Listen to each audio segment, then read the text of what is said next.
ગુજરાતમાં પાટીદાર અનામત આંદોલન થયું તેને લગભગ એક દાયકો થઈ ગયો છે। ત્યારે પાટીદાર આંદોલન વેળાએ પાટીદાર આગેવાનો સામે થયેલા ગંભીર કેસોમાં આજે રાહત મળી છે। પાટીદાર અનામત આંદોલન વેળાએ પાટીદાર આગેવાનો સામે દાખલ થયેલા કેસો પરત ખેંચાયા છે।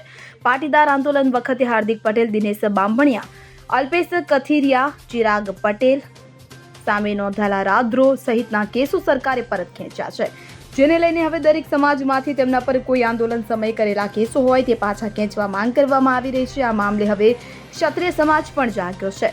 કરણી સેનાએ અધ્યક્ષ રાજ શેખાવતે આ મામલે માંગ કરી છે। તેમણે સરકારને આકરા શબ્દોમાં ચીમકી આપી છે। તેમણે કહ્યું છે કે આજે સરકારે જે નિર્ણય લીધો તે જાણી આનંદ થયો છે, પણ પાટીદાર સામેના કેસ જ કેમ પાછા ખેંચવામાં આવે। તેમણે માંગ કરી કે પદ્માવત ફિલ્મ વખતે જે આંદોલન થયું તેમાં જે ક્ષત્રિય યુવાઓ પર થયેલા કેસ કરવામાં આવ્યા હતા, તે લુવારા આંદોલન થયું તેમાં પણ જેમના પર કેસ થયા હતા તે બધા કેસ પાછા ખેંચવામાં આવે, નહીં તો આગામી સમયમાં ક્ષત્રિય સમાજને મેદાને આવવું પડશે અને સરકાર સામે મોટા પાયે આંદોલન કરવું પડશે તેવી ચીમકી પણ ઉચ્ચારી।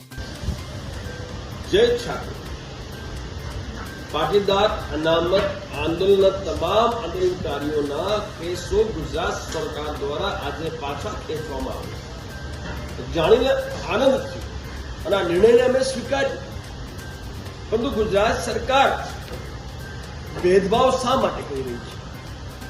પદ્માવત ફિલ્મ વખતે ક્ષત્રિય સમાજના યુવાઓ પર ગંભીર ધારાઓમાં કેસો સરકાર દ્વારા કરવામાં આવ્યા હતા। એ કેસો શા માટે પાછા હજુ સુધી ખેંચવામાં આવ્યા નથી?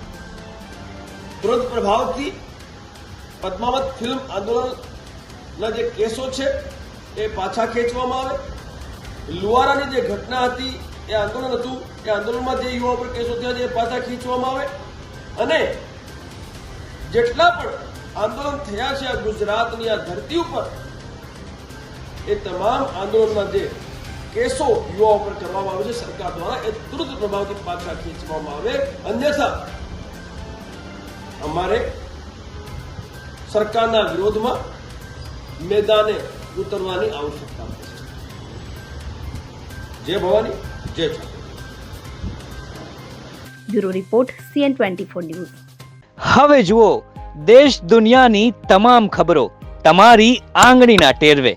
ઉઠાવો મોબાઈલ અને ગૂગલ પ્લે સ્ટોર પરથી ડાઉનલોડ કરો અમારી CN24 ન્યૂઝ મોબાઈલ એપ।